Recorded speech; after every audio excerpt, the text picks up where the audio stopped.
Playing games on your smartphone usually means a couple of things. 1. Using slow, imprecise touchscreen inputs. 2. Not seeing your game because you cover half your screen using said inputs. And 3. Not even being able to play games over services like Stadia or GeForce Now. And I mean, sure, you could solve this by going for a separate Bluetooth controller, but doesn't this solution from GameSir look much better?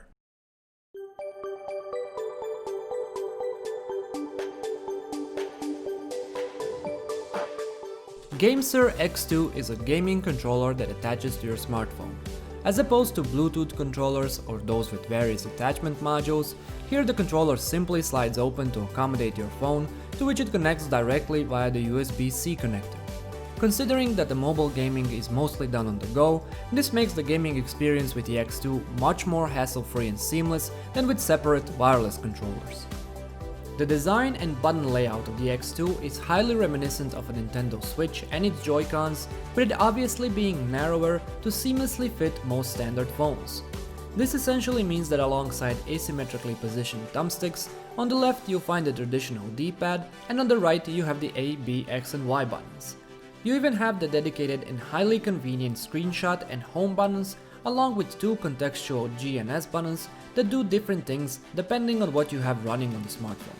To make things fully in line with the layout of the Joy-Cons, you also have the 2 sets of Clicky Triggers on each side. All of the buttons are smooth and comfortable to use while being durable enough to withstand 3 million presses. The face buttons have a short travel distance and produce a very quiet sound when pressed, while the triggers are a bit louder and sound more like mouse clicks. This actually makes them more satisfying to press than the triggers on the Joy-Cons, which feel very bland and provide almost zero feedback when pressed. As far as the build and notable design features go, the controller is made from a combination of ABS plastic and some rubber details on both the front and the back. The rubber in the front has both a practical and cosmetic purpose, as it's used to tightly secure your phone without damaging it, while at the same time featuring this beautiful high-tech pattern. The thumbsticks are also covered in nice grippy rubber material and even have the blue and red colored rings underneath, so it's not all black and white. The pure white on the back is broken up by the black rubber grips that make the controller more ergonomic and ensure that the entire thing doesn't fall out of your hands. Now, I did mention that the X2 is narrower than the Nintendo Switch Joy-Cons, and this raises one issue in terms of ergonomics, especially when it comes to the right thumbstick. As you can see, the Joy-Con is slightly taller and it can afford to place the thumbstick a bit higher, so even if it's not an ideal placement, you can still fairly comfortably use it without dislocating your thumb. The X2 on the other hand requires some awkward thumb positioning or for you to reduce your grip on the controller in order to properly handle the right thumbstick. This might not be an issue if you have small to mid-sized palms, but if you're on the larger end of the spectrum, the X2 might not be very comfortable to handle. Other than that, despite being very light, the controller feels solid and sturdy enough to withstand even the most intense gaming sessions. Its quality seems on par with full-on console controllers, and while it can produce a slight rattling sound when handled, since it's made out of 2 connected pieces of plastic, this quickly goes away once you jam your phone in there. This can be done rather safely thanks to the aforementioned rubber and the fact that the USB-C connector isn't completely fixed in place, so you can plug in the phone even before you stretch out the controller. As far as the gripping mechanism goes, it's spring-loaded and you can stretch it out to accommodate phones up to 167mm in length, which would be enough for all but the bulkiest of phones. The grip is even designed so it doesn't fully cover the back of your phone to allow the heat to disperse more efficiently and keep things relatively cool while gaming. And now onto the performance. But first, let's consider the fact that mobile gaming has long since moved on from pure casual experiences and now offers games of much higher quality and complexity. You can even use smartphones to experience full-blown PC games through services like GeForce Now and Stadia, where the controller is an absolute must. While GameSir X2 can be used for more casual games, it's precisely those higher-end gaming experiences where it truly shines. Most of this stems from the fact that the GameSir X2 doesn't use Bluetooth and is instead plugged directly into your phone.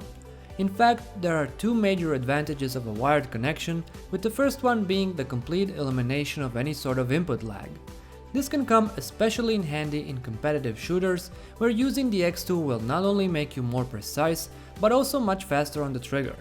The advantage is apparent as soon as you start using the X2, and it's truly a joy to jump into a round of modern combat and just absolutely decimate anyone standing in your way.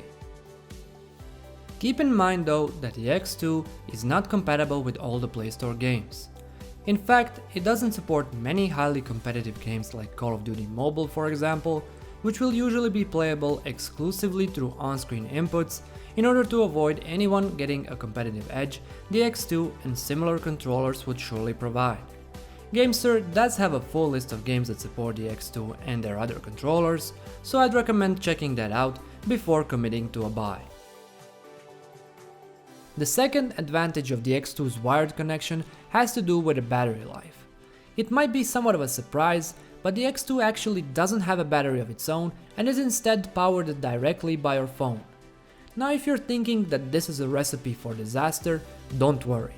Thanks to the direct wired connection, the X2 actually spends only around a negligible 2 to 5 mAh of the phone's battery in an hour of gameplay.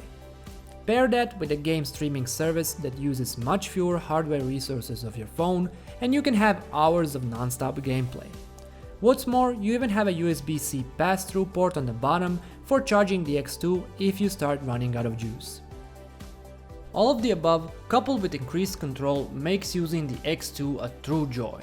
The best testament to this is the fact that I was able to stream PC games like Dead Cells, Rocket League, Nex Machina and even Assassin's Creed Odyssey without feeling like I wasn't in complete control at all times.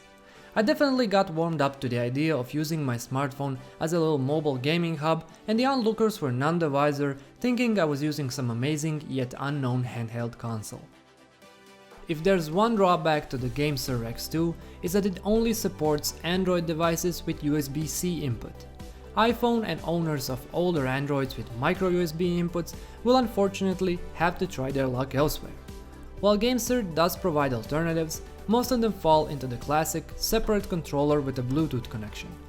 Hopefully some future iteration of the X2 will come with upgrades that will make it more versatile in terms of compatibility and connectivity. And finally, I have to mention the pricing. The GameSir X2 costs $69.99 and that's a fair price for what the controller offers. While it doesn't have multiple connectivity options and its smaller form factor can be a problem for some, it's an otherwise great package that combines attractive design with a familiar button layout, all the while offering a fast, non-battery draining and seamless experience that almost turns your phone into a full-fledged little console.